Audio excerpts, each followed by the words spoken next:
أعوذ بالله من الشيطان الرجيم بسم الله الرحمن الرحيم وبه نستعين وهو خير ناصر ومعين والحمد لله رب العالمين والعاقبة لأهل التقوى واليقين صلوات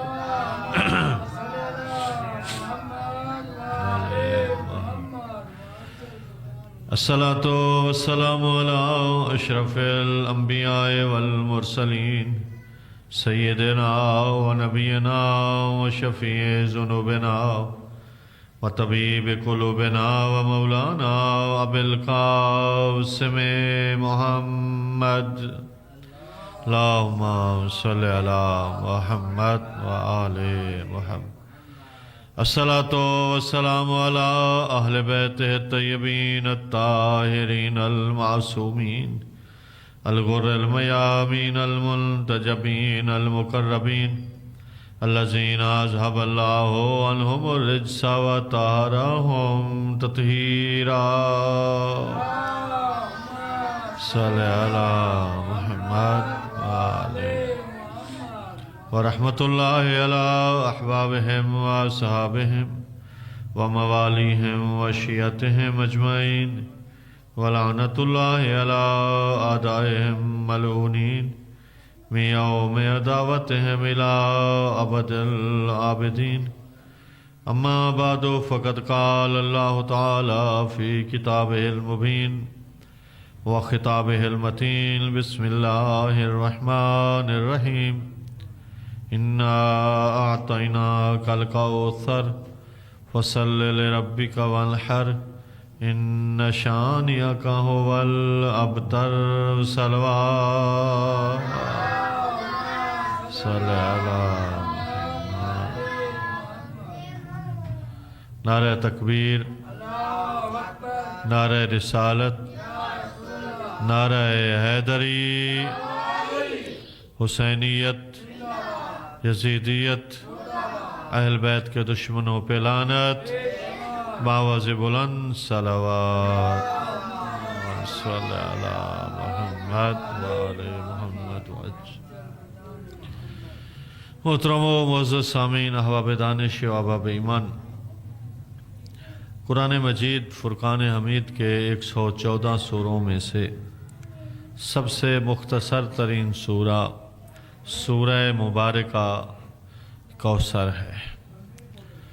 اس چھوٹے سے سورہ میں پروردگار اپنے حبیب کی دل کی تشفی کے لیے ارشاد فرماتا ہے انا اعطیناک الکوثر، اے حبیب ہم نے آپ کو اولاد کثیر سیدہ زہرا سلام اللہ علیہا کی شکل میں عطا فرمائی ہے، اور یہ اتنا بڑا عظیم تحفہ ہے کہ اس کے شکریہ کے لیے فصلی لربک، پس فوراً اپنے رب کی نماز ادا کرو، وانحر، اور فقط نماز ہی نہیں بلکہ پروردگار کی نماز اور عبادت کے ساتھ ساتھ خلق خدا کی خدمت کے لیے قربانی بھی پیش کرو۔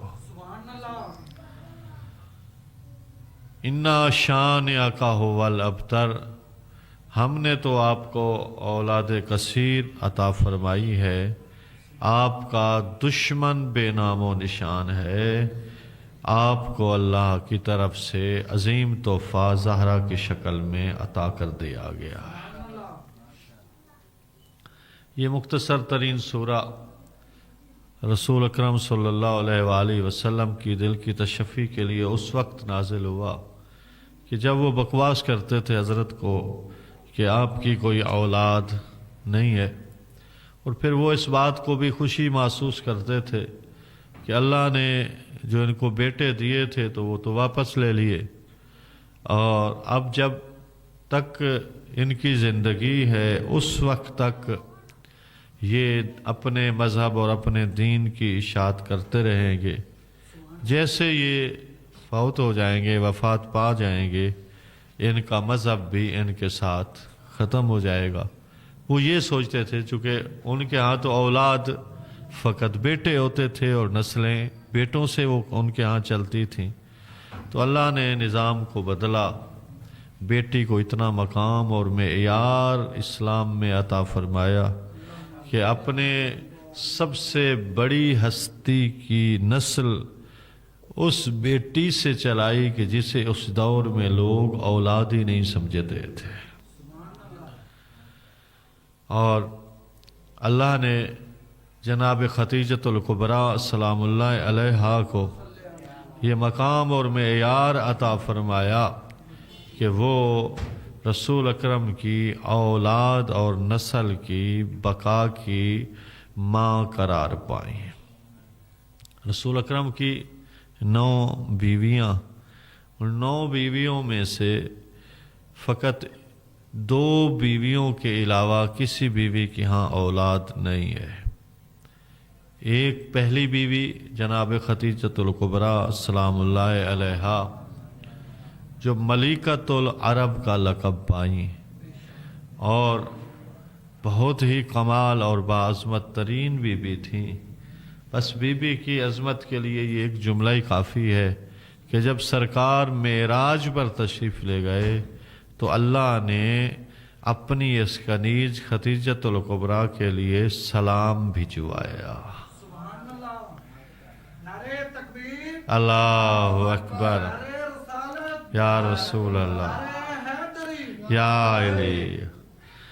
اور رسول اکرم بھی اس اپنی محترمہ زوجہ پر فخر کیا کرتے تھے اور ازواج کے درمیان بیٹھ کر اس بی بی کے تذکرے اکثر کیا کرتے تھے۔ ایک تو تذکرہ یہ کہ حضرت فرماتے تھے کہ خدیجہ میری وہ باعظمت بیوی تھیں کہ جن کو اللہ نے میری نسل کی اور اولاد کی ماں قرار دیا۔ دوسرا یہ فرماتے تھے اپنی بیویوں کو کہ خدیجۃ الکبریٰ میری وہ باعظمت بیوی تھیں کہ جس نے میری اس وقت تصدیق کی تھی جب میری تصدیق کرنے والا کوئی نہ تھا۔ سب سے پہلے عورتوں میں اسلام لے آنے والی بی بی جس پر شیعہ سنی سب کا اتفاق ہے وہ حضرت خدیجۃ الکبریٰ ہے۔ پہلی نماز جو خانہ کعبہ نے رسول نے پڑھائی، خانہ کعبہ مسجد حرام میں رسول اکرم نے نماز کے فرض ہونے کے بعد پہلی نماز جو پڑھائی اس کے مقتدی فقط 2 تھے، ایک خاتون اور ایک بچہ۔ بچے کی عمر 13 سال تھی اور خاتون کی عمر تقریباً 30 سال کے لگ بھگ تھی۔ تو بہرحال حضرت خدیجۃ الکبریٰ سلام اللہ علیہا اور حضرت امیر المومنین علی ابن ابی طالب علیہ الصلاۃ والسلام یہ رسول اکرم کی جماعت میں پہلے نمازی تھے۔ اور رسول اکرم صلی اللہ علیہ وآلہ وسلم حضرت خدیجۃ الکبریٰ سلام اللہ علیہا کے بارے میں فرمایا کرتے تھے کہ میری یہ وہ باعظمت بیوی ہے کہ جس نے میری اس وقت تصدیق کی جب میری تصدیق کرنے والا کوئی نہ تھا۔ اور یہ حضرت کی حدیث ہے، فرمایا کہ ما قام دینی ولستقام، ما قام دینی ولستقام الا بمال خدیجۃ الکبریٰ وسیف علی ابن ابی طالب، کہ میرا دین قائم نہیں ہوا، میرے دین نے سینہ نہیں ٹیکا، میرے دین نے استقامت کی منزلت حاصل نہیں کی، مگر استقامت کی منزلت حاصل کی ہے، اسلام کا پودا پھلا پھولا ہے تو 2 چیزوں سے، ایک مال خدیجۃ الکبریٰ اور ایک تلوار علی ابن ابی طالب۔ یہ 2 چیزیں کام آئیں تو دین کا درخت پھل آور ہوا، دین کامیابی کی منزل تک، استقامت تک جوان ہوا۔ دو چیزوں کے پانی لگنے سے، ایک مال خدیجۃ الکبریٰ اور دوسرا سیف علی ابن ابی طالب۔ اب سوال یہ ہے کہ مال خدیجۃ الکبریٰ پہلے کام آیا یا پہلے تلوار علی ابن ابی طالب کام آئی؟ تو اس کا جواب یہ ہے کہ علی ابن ابی طالب کی باعظمت تلوار وہ بھی دین کو بعد میں کام آئی، سب سے پہلے جس کو دین کا پانی لگا وہ مال خدیجۃ الکبریٰ تھا۔ وہ سیدہ زہرا سلام اللہ علیہا کی ماں کا مال تھا جو اسلام پہ خرچ کیا جا رہا تھا اور اسلام پھلتا پھولتا چلا جا رہا تھا۔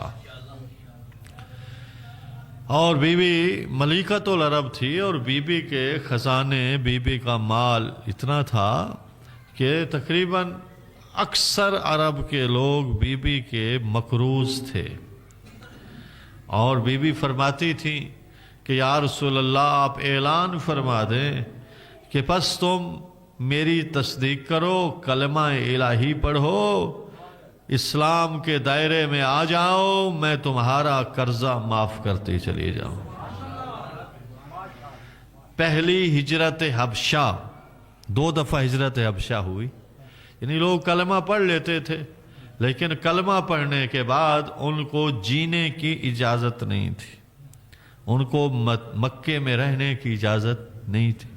ہمیں تو کلمہ بڑا مفت میں سمجھیں مل گیا، پیدا ہوئے تو ایسی گود ملی جس میں لوری ہی اہل بیت کی محبت کی دی گئی، علی کی کان میں اذان سنائی دی گئی، بائیں کان میں اقامت دی گئی، اور گھٹی بھی خاک کربلا کی دے دی گئے۔ اور حضرت نے یہ فرمایا تھا ہنکو اولادکم بتربت الحسین، اپنی اولاد کو پہلی خوراک گھٹی دنیا کی جو دینی ہے وہ تربت حسین کے ساتھ دو، تاکہ پہلے دن ہی کربلا سے رابطہ استوار ہوتا چلا جائے اور یہ خاک کربلا خون بن کر اس کی رگوں میں گھل جائے اور وہ کربلائی کردار کے ساتھ اپنی زندگی گزارے۔ تو بہرحال ہم یہ مال خدیجۃ الکبریٰ تھا کہ جس سے ہجرت حبشہ ہو رہی تھی۔ حبشہ ایک ملک ہے، نجاسی اس کا بادشاہ تھا، یہاں تقریباً 80 لوگ تھے جو مسلمان ہوئے، کچھ خواتین بھی تھیں، مرد بھی تھے، اور جو حضرت عمار یاسر کے والدین کو قتل کر دیا گیا اس جرم میں کہ وہ مسلمان ہوئے تھے، اور پھر وہاں جو مسلمان ہوتا ان کو وہ لوگ پکڑ لیتے، یا کلمہ چھوڑو یا پھر ان کے اوپر عذاب کرتے، گرم ریت پہ لٹا دیتے، اوپر بڑے بڑے پتھر رکھ دیتے، ستون کے ساتھ باندھ کر ظلم کرتے، مطلب جو ان سے ہو سکتا تھا وہ اسلام مٹانے کی کوشش کرتے، اور جو اسلام میں آتا انہیں تکلیف پہنچاتے، اور اکثر غریب لوگ پہلے مسلمان ہوئے۔ مطلب یہ بھی کوئی عجیب کیفیت ہے، امیروں کو بعد میں خیال آیا، لیکن پہلے جیسے حضرت بلال ہیں، حضرت عمار یاسر ہیں، ان کی بیوی ہیں، اور حضرت ابو ذر ہیں، حضرت مقداد ہیں، حضرت مقداد غلام ہے، کالا غلام ہے، حضرت بلال کالا غلام ہے۔ کہتے ہیں کچھ کالوں نے ایسا اسلام پہ اپنا خرچ کیا اور اسلام کی خدمت کی کہ لوگوں کو آج تک وہ کالے اچھے نہیں لگتے۔ پہلے کالے حضرت بلال علیہ رحمہ اور رضی اللہ تعالیٰ عنہ، اور دوسرے حضرت قمبر، وہ بھی کالے غلام تھے، اور تیسرے وہ کعبہ کا غلاف ہے اور حضرت مولا غازی عباس کا علم ہے۔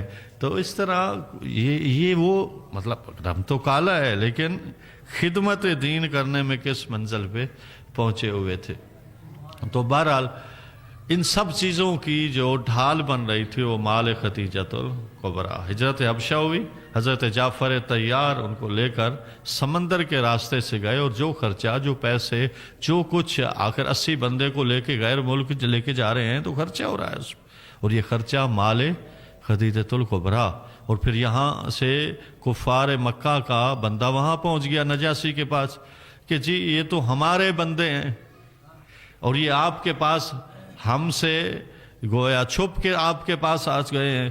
تو اس وقت حضرت جعفر طیار، وہ جو حضرت مولا علی علیہ السلام کے بھائی جو اس وقت بھی جنت میں 2 پروں کے ساتھ پرواز کر رہے ہیں، وہ جعفر طیار کو جب نجاشی نے بلایا کہ آپ واقعاً ان کے بندے ہیں، اور اس وقت حضرت جعفر طیار نے انہیں بتایا کہ ہم ان کے بندے نہیں، ہم اللہ کے بندے ہیں، ہم نے ہمارے رسول ہیں اور وہ ایک دین لائے ہیں، اور وہ دین ما سلف ادیان کی تصدیق کرتا ہے، اور وہ ما سلف ادیان جیسے عیسائیت ہے، یہ یہودیت جو یہ مطلب حضرت موسیٰ اور حضرت عیسیٰ ان کی تصدیق کرتا ہے۔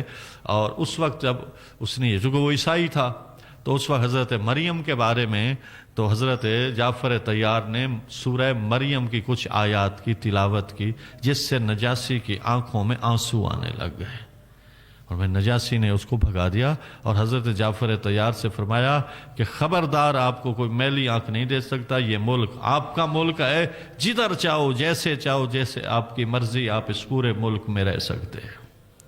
اور پھر اس وجہ سے دوسری ہجرت حبشہ بھی ہوئی، کچھ لوگ جیسے پھر مسلمان ہوئے تو پھر اس پہلے ہجرت سے میں تھوڑے تھے، دوسری میں اور زیادہ لوگ آئے، اور اس طرح پھر ایک قسم کی یہ ڈھال بن گئی مسلمانوں کے، ورنہ تو وہ جینے نہیں دے رہے تھے، مر رہے تھے، پکڑ رہے تھے۔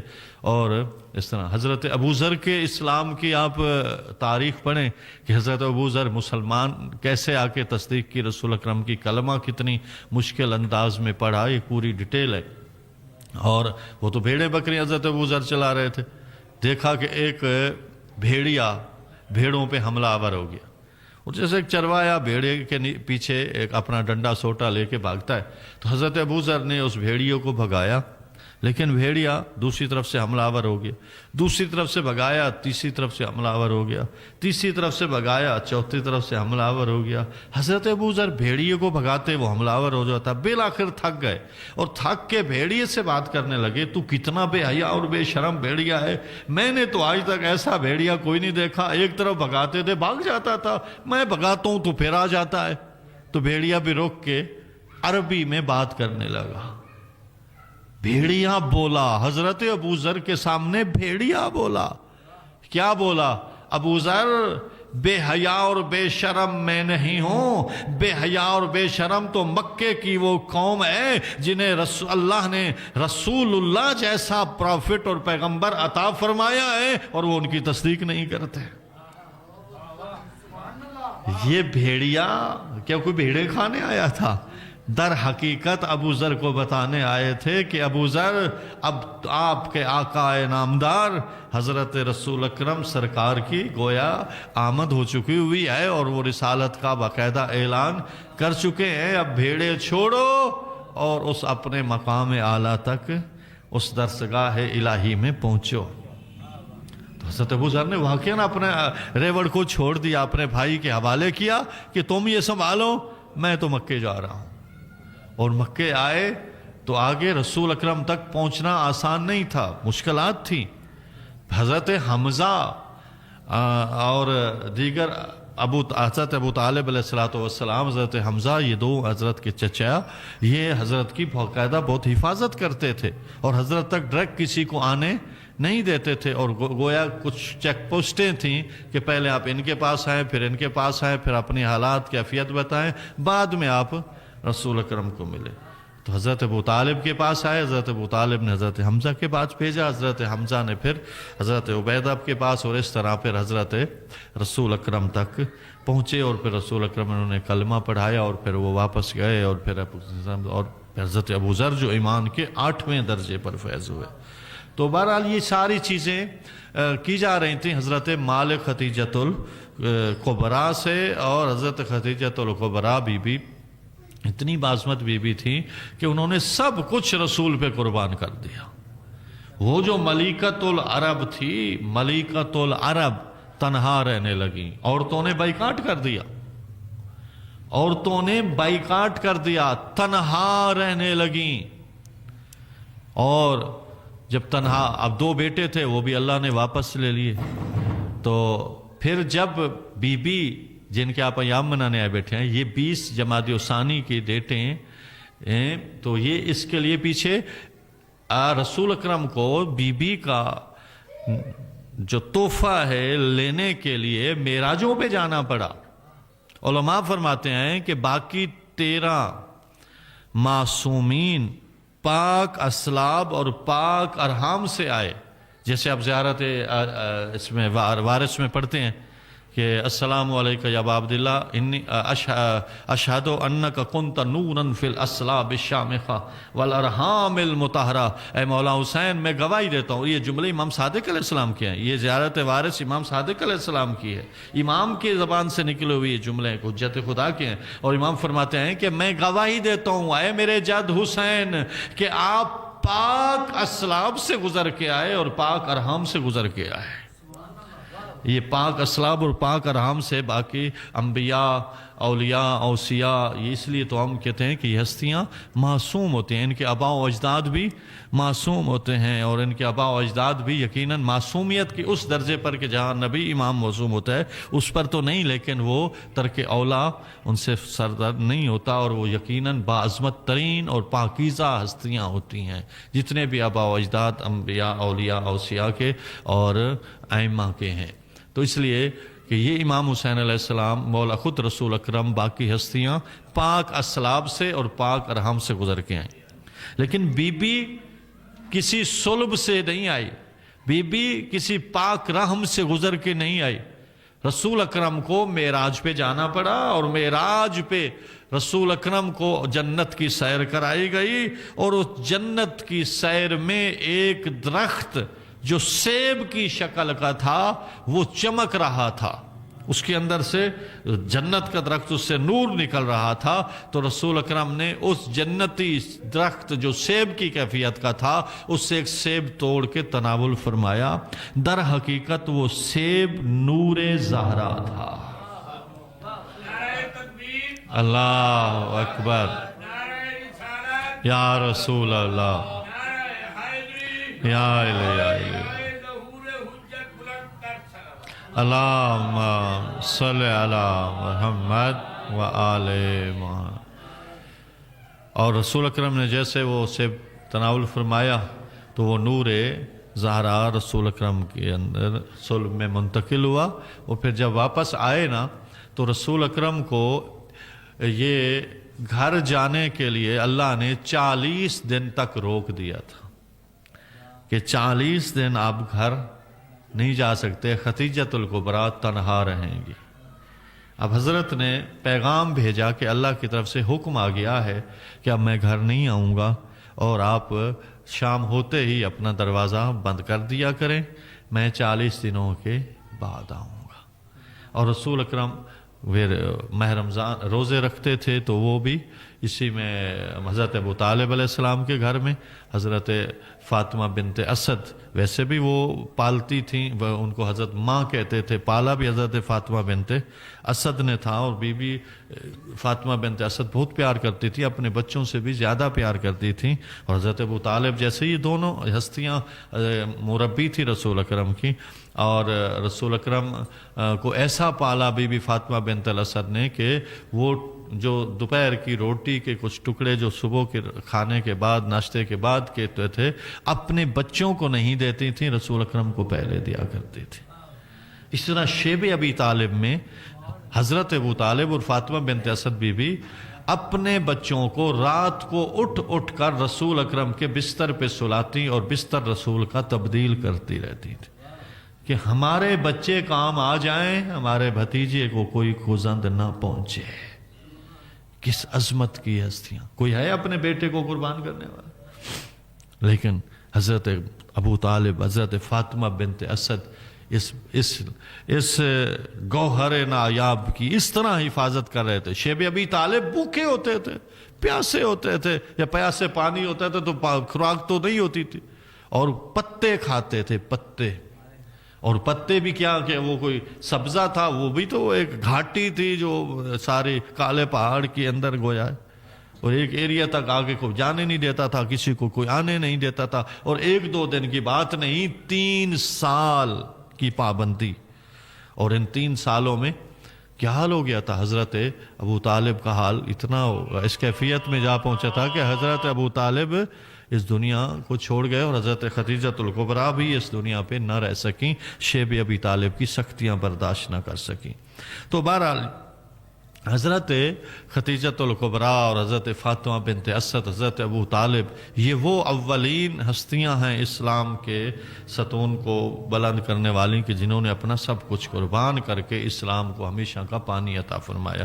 تو حضرت ابو طالب کے پاس رسول اکرم رہتے تھے، افطار بھی مولا علی کے ساتھ کرتے اس طرح۔ تو جب 40واں دن آیا اور آخری افطاری تھی تو اس وقت افطار اللہ کی طرف سے آیا، اور حضرت جبرائیل علیہ السلام آئے۔ جنت سے ایک تشت تھا جس میں جنتی پانی اور جنتی فروٹ اور جنتی کھانا رکھا ہوا تھا، اور وہ رسول اکرم کو پیش کیا اور فرمایا کہ یا رسول اللہ، اس کھانے میں آپ کے ساتھ کوئی شریک نہیں ہو سکتا، حتیٰ امیر المومنین بھی اس کھانے میں شریک نہیں ہو سکتے۔ وہ جو جنت سے کھانا آیا تھا وہ خالصتاً مولا رسول اکرم کے لیے آیا تھا۔ رسول اکرم نے اس سے کھانا تناول فرمایا، پانی پیا جتنا ان کے لیے طلب تھی، پھر جو بچا وہ واپس جنت میں گیا۔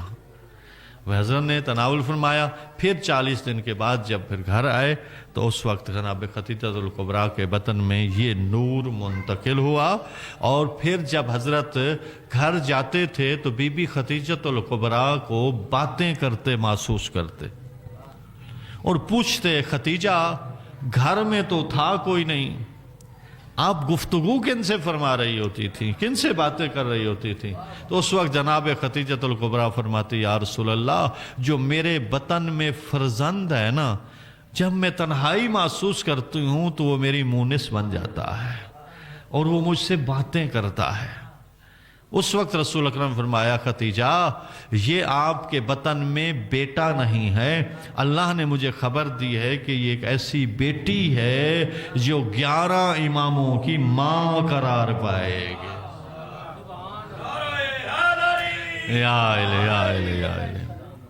تو حضرت فاطمہ سیدات النساء العالمین تو اتنی بعظمت بی بی ہیں جو بطن میں اپنی ماں کی مونسہ قرار پائیں، اور بی بی کی آمد بڑی عظیم ہے کہ اس کے لیے 4 عظیم بیویاں تشریف لائیں، اس لیے کہ جب کوئی پیدائش کے مراحل ہوتے ہیں تو ایک خاتون کو کچھ بیویوں کی ضرورت ہوتی ہے، تو اس میں تو عورتوں نے تو بائیکاٹ کیا ہوا تھا کہ تم ایک یتیم کے ساتھ بیاہ گئی ہو اور تم تو ملکۃ العرب تھیں، اور جب کہ اپنا سب کچھ تم نے ان پہ قربان کر دیا ہے، تو اس طرح وہ سہیلیاں سہیلیاں سب چھوڑ گئی تھیں، تنہا ہو گئی تھیں بالکل۔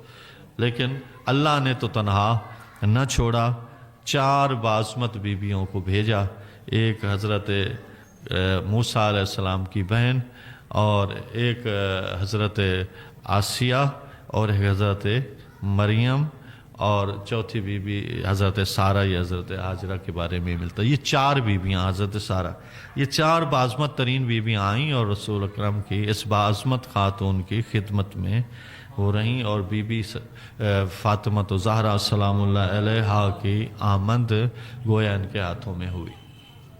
اور بی بی کی جو نام ہے نا وہ 9 نام ہیں، 9 کے 9 نام اللہ نے رکھے ہیں، اور ان 9 ناموں میں سب سے پہلا نام جو بڑا بعظمت نام ہے وہ ہے فاطمہ۔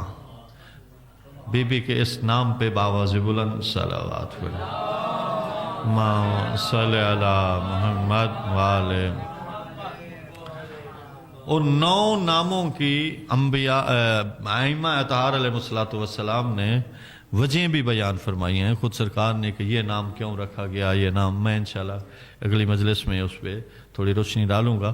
لیکن آج میں جس پہلو کی طرف آپ کی توجہ مبذول کرنا چاہ رہا تھا وہ یہ کہ دیکھیں بی بی اتنی باعظمت ہیں کہ رسول اکرم صلی اللہ علیہ وآلہ وسلم اپنی اس بیٹی کے لیے یہ جملے فرماتے تھے، ابنت فاطمہ تو ہے یا حوراء الانسیہ، میری بیٹی فاطمہ حوراء انسیہ ہے، یعنی انسانی شکل میں حور ہے، سوائے سیدہ کے کوئی خاتون انسانی شکل میں حور نہ ہوئی. یہ صرف سیدہ کی ذات ہے کہ جو انسانی شکل میں حور ہے. دیکھیں خواتین پہ اللہ نے کچھ پابندیاں لگائی ہے کہ وہ اس مہینے میں کچھ ایام ایسے ہوتے ہیں کہ جن ایام میں وہ مصلی عبادت پہ نہیں آ سکتی. یہ مردوں تمہاری عظمت ہے کہ اللہ نے ایک لمحے کے لیے بھی تمہیں اپنی عبادت سے منع نہیں فرمایا، لیکن پھر بھی ہم عبادت سے دور رہیں. یہ مردوں کی عظمت ہے گویا اس حوالے سے کہ وہ زندگی کے جس لمحے بھی چاہیں عبادت خدا کے لیے کھڑے ہو سکتے ہیں، لیکن خواتین کے لیے یہ آپشن نہیں ہے. ان کے لیے کچھ دن ہوتے ہیں کہ جن میں ان کو روزے سے بھی روک دیا جاتا ہے اور ان کو نماز سے بھی روک دیا جاتا ہے. اور وہ جو نماز ہوتی ہے وہ تو معاف کر دی جاتی ہے، اور جو روزے ہوتے ہیں ان کی قضا بہرحال بعد میں کرنا لازم ہوتی ہے. تو یہ کیوں ہوتے ہیں اس کی بھی فقہ میں وجہ موجود ہیں. قبلہ کی آمد پر بآواز بلند صلوات پڑھیں. صلی علی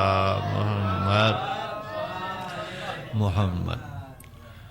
تو دو بیویاں ایسی ہو گزری جن کو عبادت سے روکا نہیں گیا.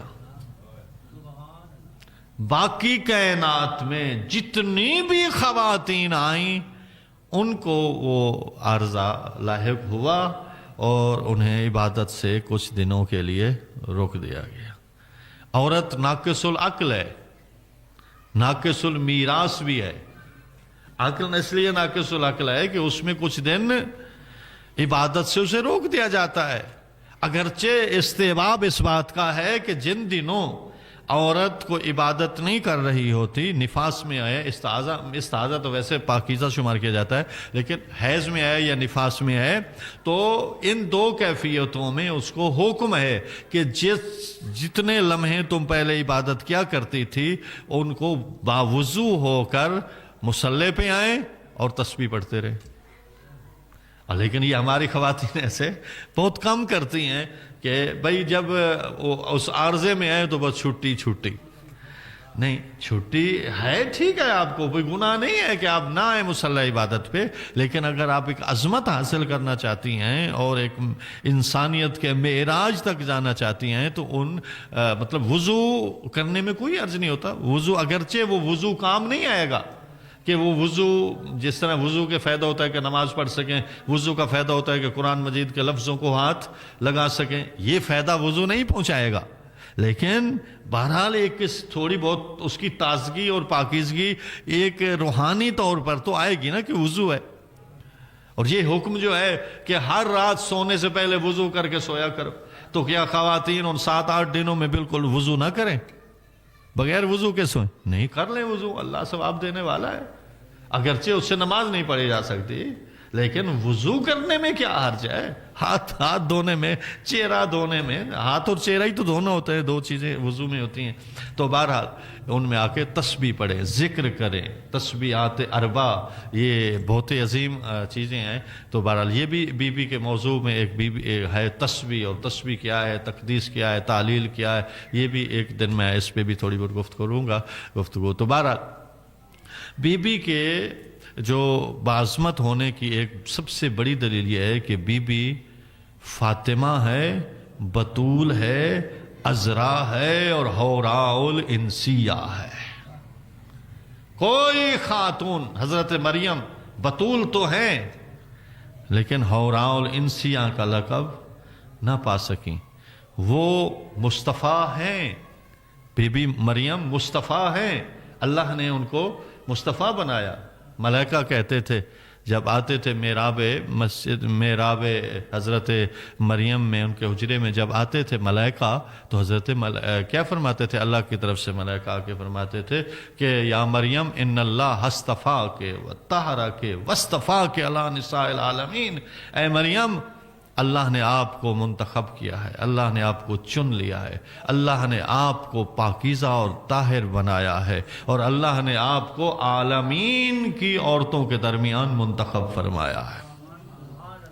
یہ 3 باتیں حضرت مریم کے بارے میں قرآن نے بتائیں، ان اللہ اصطفیٰ کے و طہرہ کے وصطفیٰ کے علی نساء العالمین. لیکن اللہ نے ہمیں تحفہ عطا فرمایا، رسول کو تحفہ عطا فرمایا سیدہ کی شکل میں، اس کا مریم بھی مقابلہ نہ کر سکیں.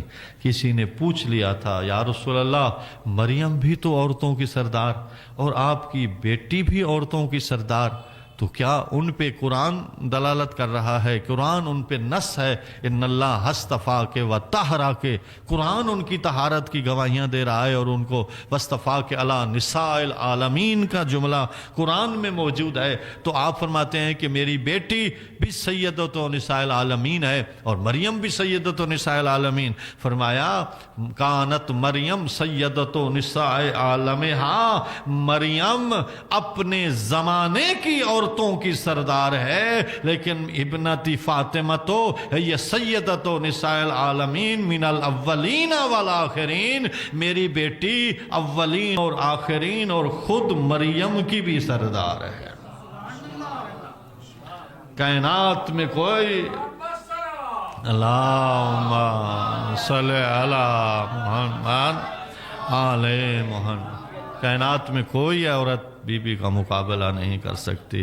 اور ایک روایت، یہ اہل سنت کی کتاب میں 3 روایتیں موجود ہیں کہ حضرت نے فرمایا، وہ اہل سنت راوی محدثین اس کے راوی ہیں، کہ سرکار نے فرمایا ابنتی فاطمہ تو یہ سیدۃ نساء العالمین من الاولین والآخرین. ایک روایت. دوسری روایت ہے کہ فاطمہ سیدۃ نساء اہل الجنہ، بی بی جنتی عورتوں کی سردار ہے. اور تیسری روایت ہے کہ بی بی مومنات عورتوں کی سردار ہے. تو مومنات ہوں اور اہل جنت ہوں، اولین اور آخرین ہوں، تو ساری جتنی بھی عورتیں ہیں سب کی سردار حضرت فاطمہ زہرا سلام اللہ علیہا ہے. بی بی کی ذات پر اونچی صلوات پڑھیں. صلی علی محمد وآلہ. اور یہ جملہ فرماتے تھے حضرت، ابنت فاطمہ تو ہیا ثمرۃ فؤادی، میری بیٹی فاطمہ میرے جگر کا ٹکڑا ہے. ثمرۃ فؤادی میرے دل کا پھل ہے، میرے دل کا میوہ ہے. ثمرۃ فؤادی. ابنت فاطمہ تو سیدۃ نساء العالمین، اور ابنت فاطمہ تو ہی حوراء الانسیہ، اور ابنت فاطمہ تو ام ابیہا، میری بیٹی فاطمہ اپنے بابا کی ماں ہے. آج تک کوئی بیٹی بابا کی ماں نہ بنی. یہ واحد زہرائے بطول ہے جو بابا کی ماں قرار پائی. ماں، علماء نے یہاں 3 معنی ماں کے لکھے ہیں ام کے معنی. پہلا معنی ام کا ہے مقصد، دوسرا معنی ہے مرجع. مقصد یعنی سرکار کیا فرمانا چاہتے ہیں؟ فاطمہ تو ام ابیہا، یعنی فاطمہ تو اپنے بابے کا مقصد ہے. کیسا بابا؟ جو سیدۃ نساء العالمین جیسی بیٹی کو اپنی ام قرار دے رہا ہے. بابا اتنا عظیم ہے کہ سید المرسلین ہے، اور بیٹی کو ام یعنی مقصد قرار دے رہا ہے. تو مقصد حضرت کے عمل سے یہ پتہ چلتا تھا کہ حضرت جو اپنی بیٹی سے اتنا پیار کرتے تھے کہ راوی کہتا ہے فَأَجْلِسَهَا فِي مَجْلِسِ، جس جگہ خود بیٹھے ہوتے اس جگہ زہرا کو بٹھا دیتے تھے. وہ مسند رسالت گویا بیٹی کو پیش کر دیتے تھے. اور بعض روایات میں تو یہ ہے کہ بیٹی بیٹھی رہتی، بابا کھڑا رہتا، اور پھر فرماتے کہ بیٹی تم میرا گویا مقصد ہے، ام کہہ کر مقصد بتاتے ہے. اور ایک ام کا معنی مرجع. اچھا، یہ مقصد کے لیے یہ بات بھی بتاتی ہے کہ جب آیت تطہیر نازل ہوئی، آیت تطہیر یہ حدیث قصہ کے اندر جو سارا قصہ ہے یہ آیت تطہیر کے نازل ہونے کا قصہ ہے. تو آیت تطہیر کے نازل ہونے کے بعد راویوں نے لکھا کہ رسول اکرم جب مسجد میں جاتے تھے اور مسجد سے واپس آتے تھے، مسجد کے دروازہ کے ساتھ ہی بی بی کا دروازہ تھا نا. یہ آپ سد الابواب ایک حدیث ہے، سد الابواب. کچھ حدیثیں بھی مشہور ہیں، مثلا حدیث ثقلین، حدیث طائر، حدیث غدیر، یہ بچوں کو بھی یاد ہے. حدیث غدیر بچوں کو یاد ہے یا نہیں؟ حدیث ثقلین، انی تارک فیکم مستقلین، حدیث طیر ہے. اس طرح بہت ساری حدیث منزلت ہے. اسی طرح ایک حدیث ہے حدیث سد الابواب. ابھی آپ نیٹ پہ سرچ کریں وہ آپ کے سامنے آ جائے گی. حدیث سد الابواب، صد معنی ہوتا ہے بند کرنا، اور ابواب ہے باب کی جمع. تو کیا ہے یہ سد الابواب؟ یہ ہے کہ جب مسجد خانہ حضرت رسول اکرم نے مدینے میں آ کے مسجد نبوی بنائی تو ادھر ادھر سارے جو انصار تھے مہاجرین تھے انہوں نے بھی اپنے گھر بنا لیے. خصوصاً حضرت مولا علی علیہ السلام نے بھی ساتھ گھر بنایا، حضرت عباس بن عبد المطلب نے گھر بنایا، حضرت ابو بکر نے بھی گھر بنایا، حضرت عمر نے بھی گھر بنایا، حضرت عثمان نے بھی گھر بنایا، طلحہ نے بھی گھر بنایا، زبیر نے بھی گھر بنایا. یہ سارے بالکل مسجد کے ساتھ ساتھ انہوں نے گھر بنا لیے، اور ہر ایک نے اپنا دروازہ مسجد میں کھول دیا. یہ مسجد ہے نا، مثلا ادھر بھی دروازہ، ادھر بھی دروازہ، ادھر بھی، ہر طرف سے دروازے تھے جو اپنے گھر سے ہی مسجد میں آ جاتے تھے. اور جب آتے تھے تو جب کبھی کوئی کیفیت ایسی ہوتی تھی کہ وہ پاک نہیں ہوتے تھے اور مسجد میں آ جاتے تھے یا مسجد سے گزر جاتے تھے، تو اس طرح کی کیفیت اللہ کو ناپسند آئی. اللہ نے اپنے حبیب پہ گویا یہ وحی نازل کی کہ اب دروازے مسجد پہ بند کر دیے جائیں، الا بابا علی. سارے دروازے مسجد کے بند کر دو مگر علی کا دروازہ کھلا رہنے دو. یہ عظمت زہرا ہے اس میں کہ وہ پاکیزہ ترین ہستیاں تھیں، اور پھر جب دروازے حضرت نے بند کر دیے تو لوگوں پہ شاک گزرا. جن کا دروازہ بند ہو، چلو سارے بند ہو جاتے تو پھر بھی بات کچھ بنتی تھی، لیکن ایک دروازہ کھلا ہوا ہے، باقی 8-9 دروازے بند ہو رہے ہیں. حضرت بکر کا بھی دروازہ بند، حضرت عمر کا بند، حضرت عثمان کا بند، طلحہ زبیر کا بند. یہ عشرہ مبشرہ میں ان کے، اگرچہ کہ ہمارے ہاں یہ روایت نہیں ہے معتبر، لیکن ان کے ہاں تو ہے نا کہ وہ اس کو معتبر کہ مثلا مبشرہ ہستیوں میں سے ہیں. لیکن تو وہ آ گئے یہ ہستیاں. حضرت عباس بن عبد المطلب بھی جو حضرت کے چچا تھے، وہ حضرت کی خدمت میں آگے کہنے لگے کہ میں تو آپ کا چچا ہوں، میرا بھی دروازہ بند کر دیا. حضرت نے فرمایا آپ کو پتہ تو ہے کہ میں اپنی مرضی سے کچھ کام کرتا نہیں ہوں، میرا جو کام ہوتا ہے وہ حکم الہی سے اور آرڈر الہی کے سائے میں ہوتا ہے. تو میں نے اگر کوئی دروازہ کھلا رکھا ہے یا کسی دروازے کو بند کیا ہے تو اپنی مرضی سے نہیں کیا، یہ اللہ کی مرضی کے مطابق کیا.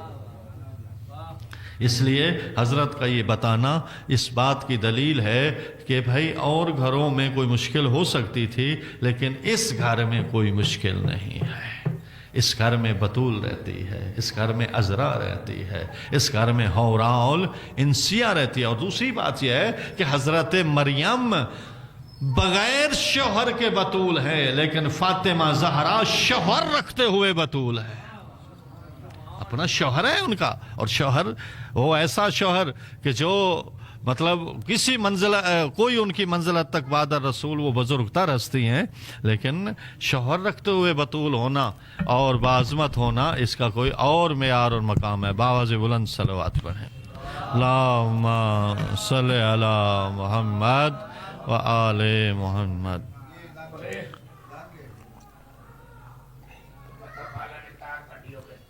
ایک دفعہ پھر بھی صلوات پڑھیں.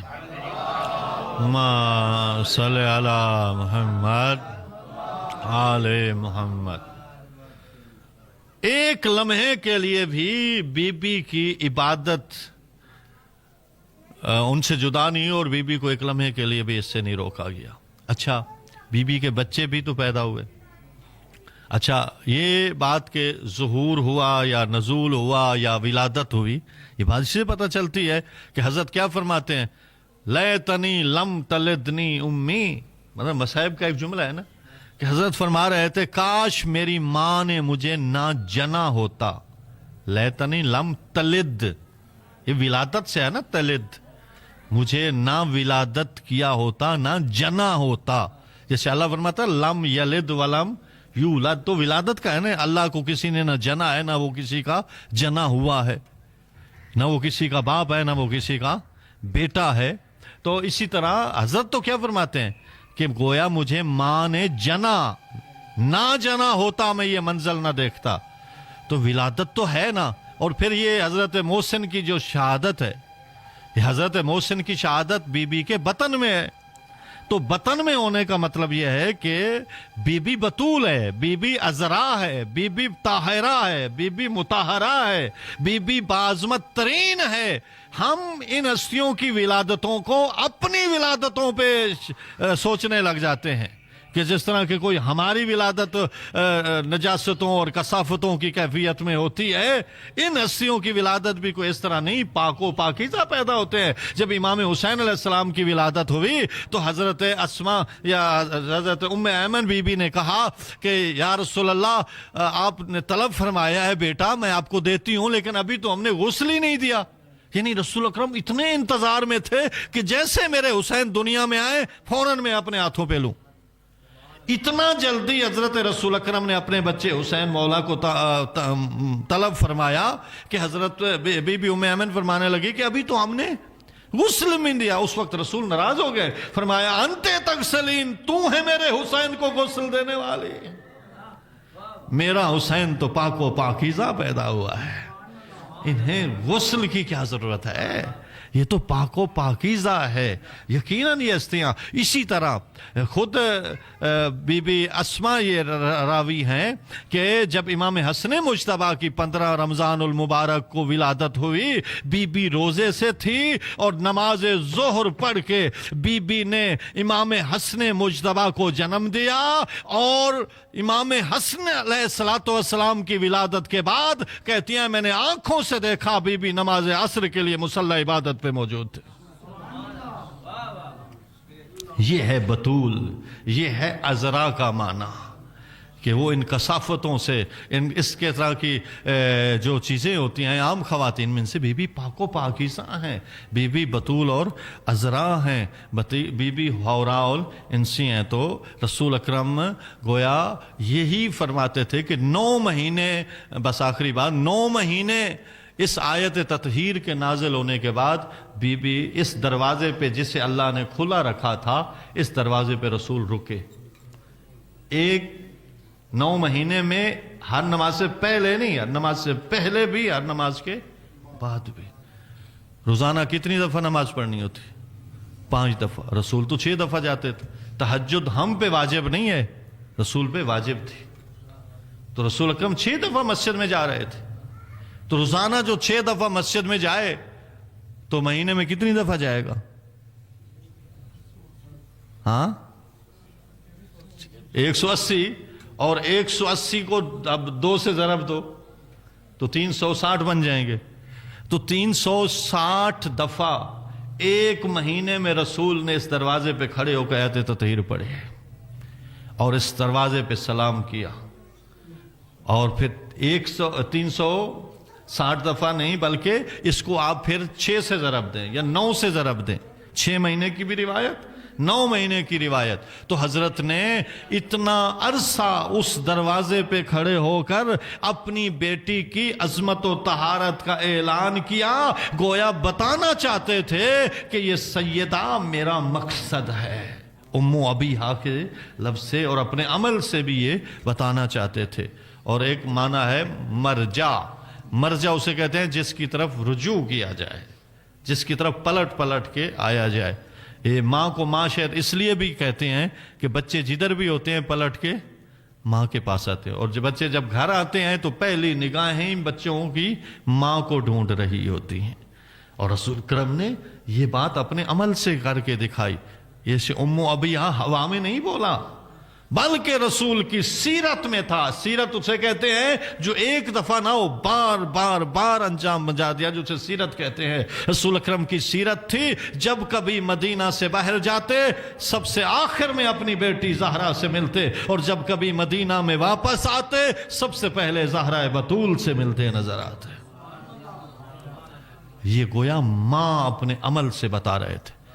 اور ایک ام کا معنی ہے کہ آپ اخروٹ، آج کل سردیاں ہیں نا، اخروٹ کھانے کو دل کرتا ہے، ٹھیک ہے، تو اخروٹ آپ لیں، توڑیں، توڑنے کے بعد اس کے اندر 2 چیزیں نکلتی ہیں. ایک تو سخت چلی ہے نا اوپر، اندر ایک مغز ہوتا ہے اور مغز کے اوپر ایک نرم سی جھلی ہوتی ہے ان کے اندر، جس میں وہ مغز چھپا ہوتا ہے گویا. تو وہ جو نرم سی جھلی ہوتی ہے اس کو بھی عربی میں کہتے ہیں. تو اس سے کیا معنی حضرت کیا فرمانا چاہتے ہیں کہ فاطمہ ام ابیہا، اس سے حضرت گویا یہ سمجھانا چاہتے ہیں کہ تم نے اگر مجھ تک بغیر سیدہ کے پہنچنا ہے تو اس طرح ہو جاؤ گے جیسے وہ مغز جھلی سے جدا ہو کر ریزہ ریزہ ہو جاتا ہے. تمہارا دین، تمہارا مذہب، تمہاری کیفیت پھر ایسی ہو جائے گی کہ جیسا وہ ایک جھلی کا مغز سے جدا ہونے کے بعد ہو جاتا ہے. مجھ تک پہنچنا ہے تو سیدہ زہرا کا واسطے سے ذریعے، اس طریقے اس لیے کہ سیدہ وہ ہے کہ جس کے ذریعے سے رسالت کا تعارف ہوا، امامت کا تعارف ہوا، وصایت کا تعارف ہوا، ولایت کا تعارف ہوا. اور اللہ نے خود فرما دیا کہ اہل بیت نبوت کو دیکھنا ہے ملائکہ سکان سماواتی، اور رسالت کی کان کو اگر دیکھنا ہے تو وہ فاطمہ ہے. فاطمہ کا بابا ہے، فاطمہ کا شوہر ہے، اور فاطمہ کے بیٹے ہیں. باواز بلند صلوات ماں صلی علی محمد و آل محمد. دعا ہے کہ پروردگار ہمیں بی بی کی سیرت پر عمل کرنے اور ان کی محبت دنیا و آخرت میں لے کر رہنے کی توفیق عطا فرمائے. قبلہ کی آمد پر صلوات پڑھیں.